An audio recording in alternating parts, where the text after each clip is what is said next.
ఆకాశవాణి జాతీయ వార్తలు చదువుతున్నది డివి సత్యనారాయణ.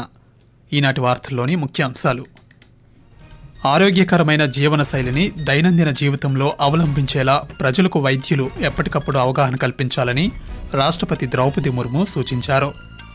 ఆపరేషన్ సింధూర్ ద్వారా భారత సాయుధ దళాల శక్తి సామర్థ్యాలు ప్రపంచానికి తెలిసాయని విదేశాంగ మంత్రి డాక్టర్ ఎస్ జైశంకర్ పేర్కొన్నారు.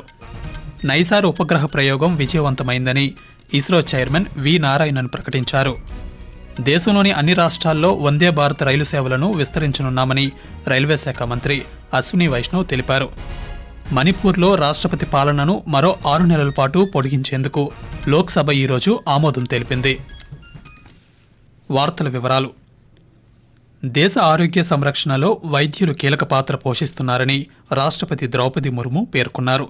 పశ్చిమ బెంగాల్లోని ఎయిమ్స్ కళ్యాణి తొలి స్నాతకోత్సవానికి రాష్ట్రపతి ఈరోజు ముఖ్య అతిథిగా హాజరయ్యారు.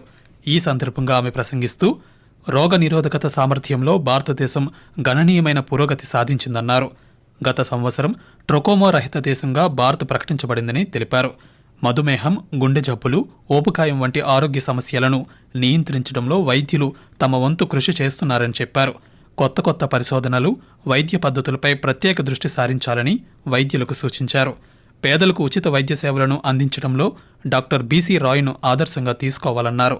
ఆరోగ్యకరమైన జీవనశైలిని దైనందిన జీవితంలో అవలంబించేలా ప్రజలకు వైద్యులు ఎప్పటికప్పుడు అవగాహన కల్పించాలని రాష్ట్రపతి సూచిస్తూ, साथ ही गरीबों और वंचितों को निःशुल्क चिकित्सा सेवा प्रदान करने का डॉक्टर बी.सी. राय का उदाहरण आपकी जीवन यात्रा का मार्गदर्शक सिद्धांत होना चाहिए. अपने सामाजिक उत्तरदायित्व के प्रति सचेत डॉक्टरों ने राष्ट्र के विकास में महत्वपूर्ण भूमिका निभाई है तथा अनेक उपलब्धियों में सीधा योगदान दिया है. एम्स कल्याणी को इंस्टीट्यूट ऑफ नेशनल प्राइड बनाने के संकल्प के साथ आप सभी यंग डॉक्टर्स की सेवा यात्रा का शुभारंभ होना चाहिए.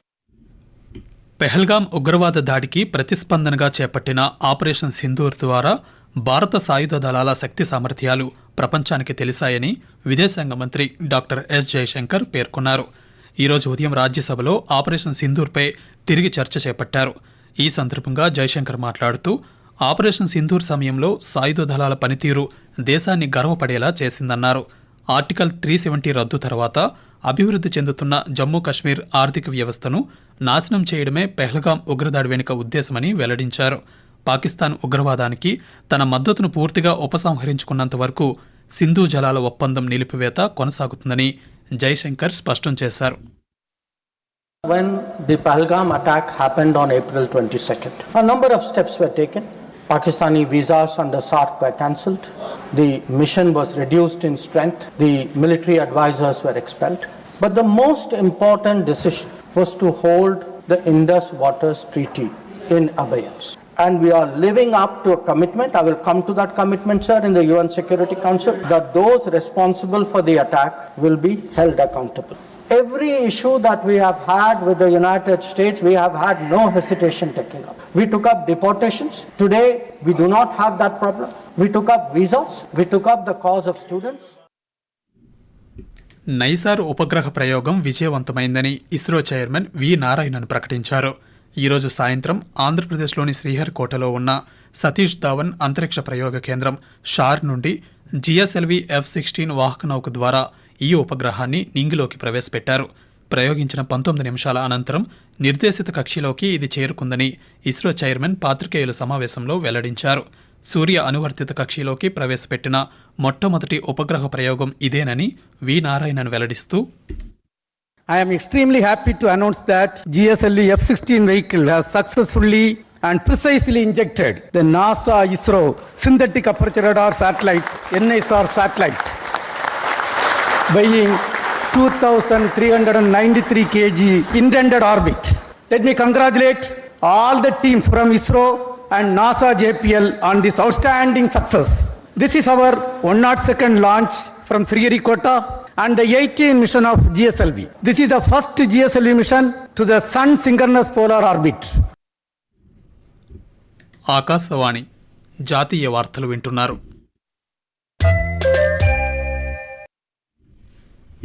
మణిపూర్లో కొనసాగుతున్న రాష్ట్రపతి పాలనను మరో 6 నెలల పాటు పొడిగించేందుకు లోక్సభ ఈరోజు ఆమోదం తెలిపింది. గత ఫిబ్రవరి 13న మణిపూర్లో విధించిన రాష్ట్రపతి పాలనను పొడిగించడానికి సభ ఆమోదం కోరుతూ కేంద్ర హోంశాఖ సహాయ మంత్రి నిత్యానంద్ రాయ్ తీర్మానాన్ని ప్రవేశపెట్టారు.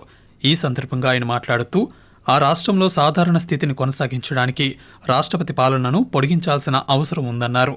రాష్ట్రపతి పాలన విధించినప్పటికీ ఒక హింసాత్మక సంఘటన చోటు చేసుకుందని, అందులో ఒకరు ప్రాణాలు కూడా కోల్పోయారని సభకు తెలియజేశారు. మణిపూర్లో సంపూర్ణంగా శాంతి భద్రతలను నెలకొల్పేందుకు కృషి చేస్తున్నామని నిత్యానంద్ రాయ్ ఈ సందర్భంగా పేర్కొన్నారు.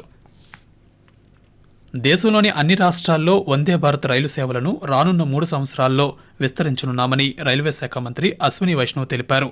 ఈరోజు లోక్సభలో ఆయన మాట్లాడుతూ మధ్యతరగతి ప్రజల సంక్షేమానికి ప్రాధాన్యతనిస్తూ జనరల్ బోగీల సంఖ్యను పెంచామన్నారు. గత 10 సంవత్సరాలతో పోలిస్తే రైలు ప్రమాదాల సంఖ్య 77% తగ్గిందని వెల్లడించారు. దేశీయంగా అభివృద్ధి చేసిన కవచ్ వంటి నూతన సాంకేతికతలను ప్రవేశపెట్టడం ద్వారా ప్రభుత్వం ప్రయాణికుల భద్రతకు అత్యంత ప్రాధాన్యతనిస్తోందని అశ్విని వైష్ణవ్ వివరిస్తూ 2014-15 में जहां 135 एक्सीडेंट्स थे वो 2024-25 में कम होके 31 रह गए। लगातार फोकस है कि रेलवे में कैसे सेफ्टी बढ़ाई जाए। आत्मनिर्भर भारत के एक नई प्रणाली जो भारत में विकसित हुई पिछले साल 2024 के जुलाई में कवच का वर्जन 4.0 ये अप्रूव हुआ RDSO से। कोटा से मथुरा के बीच में कवच 4.0 का कॉमर्शियल कमीशनिंग होने वाली है जो कि एक बहुत बड़ा अचीवमेंट है। आज माननीय प्रधानमंत्री जी ने वंदे भारत जब इंट्रोड्यूस की देश के सारे राज्यों को कवर किया। 144 सर्विसेज आज वंदे भारत की चल रही है। देश भर से उसका डिमांड आता है।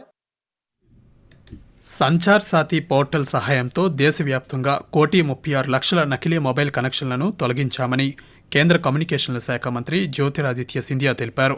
ఈరోజు లోక్సభలో ప్రశ్నోత్తరాలకు ఆయన సమాధానమిస్తూ మొబైల్ ఫోన్లను పోగొట్టుకున్న 35 లక్షల మందికి పైగా ఈ పోర్టల్ ద్వారా ఫిర్యాదులు చేశారని, వాటిలో 21 లక్షల మొబైల్ ఫోన్లను ఇప్పటికే గుర్తించామన్నారు. బ్యాంకులు, ఆర్థిక సంస్థలు, భద్రతా సంస్థలు, టెలికాం సర్వీస్ ప్రొవైడర్లు సహా 620 సంస్థలు ఈ పోర్టల్తో అనుసంధానించబడ్డాయని, సైబర్ నేరాలు, ఆర్థిక మోసాలను నివారించడానికి ఇది దోహదపడుతుందని జ్యోతిరాదిత్య సింధియా తెలిపారు.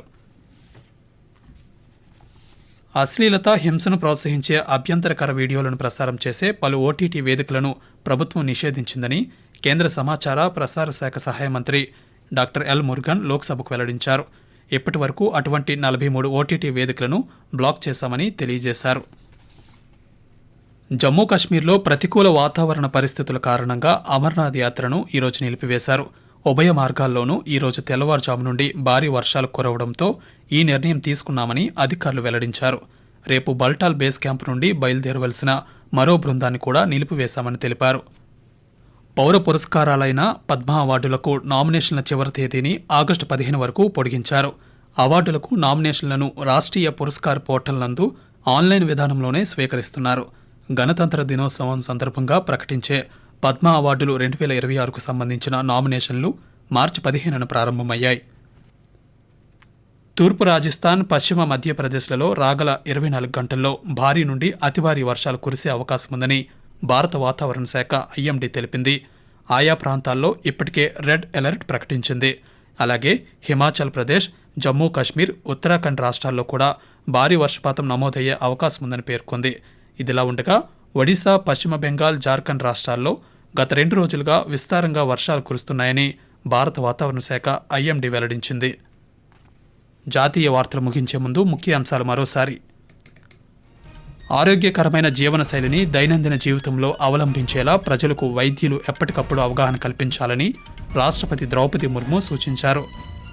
ఆపరేషన్ సింధూర్ ద్వారా భారత సాయుధ దళాల శక్తి సామర్థ్యాలు ప్రపంచానికి తెలిసాయని విదేశాంగ మంత్రి డాక్టర్ ఎస్ జయశంకర్ పేర్కొన్నారు. నైసార్ ఉపగ్రహ ప్రయోగం విజయవంతమైందని ఇస్రో చైర్మన్ వి నారాయణన్ ప్రకటించారు.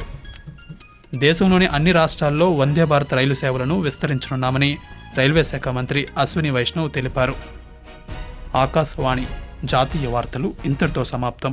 తిరిగి రేపు ఉదయం 6:45 విజయవాడ కేంద్రం నుండి ప్రాంతీయ వార్తలు వింటారు.